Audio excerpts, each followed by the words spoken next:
In this video, we're going to be taking a look at 4 levels of players: a beginner who has been playing StarCraft for about a month, a low Masters League player, an anonymous Grandmaster player whose permission I don't have to make this video, and the GOAT, Serral.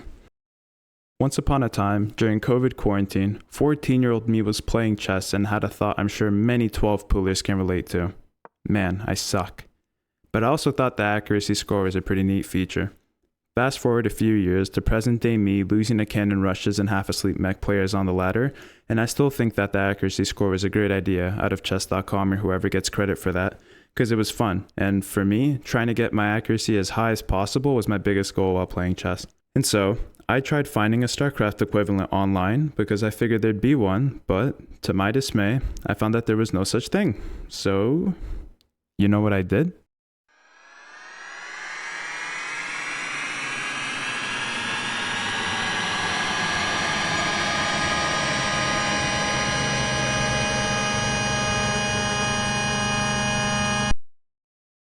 I made one myself.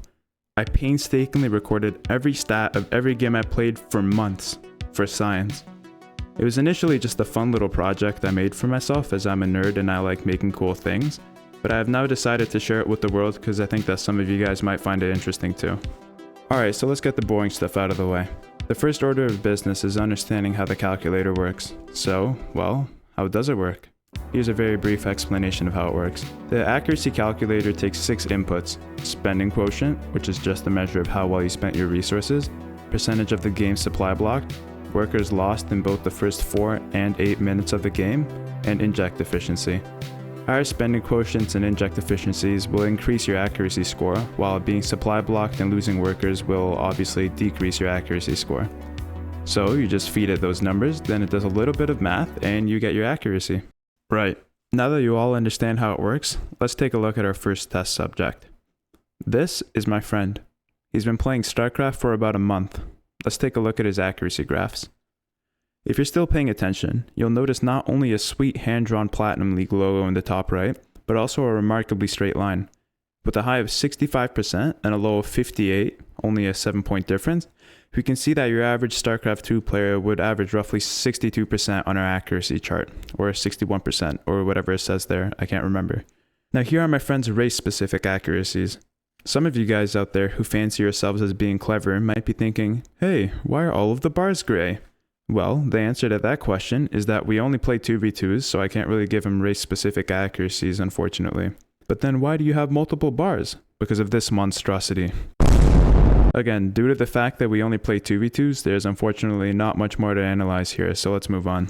Alright, so now we've arrived at what you have all undoubtedly been waiting for. My stats. I'd say players in mid-diamond to low masters are the best of the worst, so let's see what my accuracy looks like.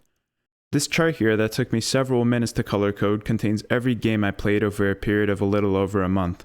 With a high of 86 and a low of 60, those two 47s are from opponents instantly leaving, I swear, there's a little more variation, which makes sense since my sample size is a lot bigger with a total of 69 games. Now with these 4 bars actually being put to use, you can see that I surprisingly have the highest accuracy in Zerg vs Zerg, which is actually interesting to me because I had expected my ZVZ accuracy to be the worst. But anyways, my Zerg vs Terran's trailing a bit behind, but they're still really close within about 5% of each other. Now it's time for the mysterious GM. I had aimed to do 5 games of each matchup to get at least a somewhat respectable sample size, but I could unfortunately only find 2 of his Zerg vs Protoss games on SC2 replay stats, which is what I used to get these numbers, by the way. Not sponsored yet, but you should go check them out. They provide a good service and it's free. It's basically a free game analyzing tool where they give you the numbers. Okay, back on topic, you can see that the points are slowly moving up the graph. Where we started with a high of 65, we now have a peak of 86, which would even give Serral a run for his money. Or would it? I guess you're gonna have to wait and see. Anyways, with a high of 86 and despite a low of 59 that barely beats my friend's lowest of 58 by 1 point, we get some pretty sweet averages with, again, the best matchup being ZVZ. An overall average of 78% also beats my average by 6%, though I'm sure that there would be a bigger difference if I had been able to get a hold on a bigger sample. By the way, if this video interested you and you'd like to see this done on a larger scale or would like to see similar videos, please like, subscribe, and comment and all that jazz to let me know that you guys want that. I'll also release the spreadsheet so you can use the accuracy calculator yourself if this video hits 100 likes. Also, last thing, this is my first time recording and editing a proper video, so all feedback is appreciated. Alright, now it's time for the third most anticipated thing in this video after my accuracies and the well-drawn platinum logo. Serral stats. Those of you with keen eyes will immediately notice a pretty huge difference between the accuracy points here and on my graph, with his worst game being better than my average game. You'll also notice how cute he looks in that hat. Alright, now let's take a look at his race averages. For the first time this video, Zerg vs Zerg is the weakest matchup, with an average of a measly 82%, which still beats the GM's ZvZ, which happened to be his strongest matchup. It should come as a surprise to no one that Serral's average accuracy across all of his races is a ridiculous 87%, only being dragged down by Zerg, with an average of 90% in both Zerg vs Terran and Zerg vs Protoss. It's pretty wild stuff. This wasn't even in the script, but it's just something I wanted to mention now because I thought of it. That's a 90% win rate against top players. Like, the games that I analyzed were against Clem, against Max Pax, against Harstem, against like top GM players. He has a 90% win rate against those best guys in the world. It's ridiculous. And we've arrived at the comparison. Serral effortlessly crushing the competition as always, leaving us with a great sense of peace, knowing that all is well in the world. So what have we learned here? I'm worse than Serral, the anonymous GM player has only ever played against Protoss twice, and my friend is the most consistent player in the world. The end. That's the end of the video. Thank you all for watching. Like I said earlier, all feedback is appreciated, and a like and a subscription would mean a lot if you enjoyed the video. Follow my Twitch if you want to watch me play things live. I try to stream Monday through Friday at 10 AM with occasional night streams, and join the Discord to get notified of future streams and uploads.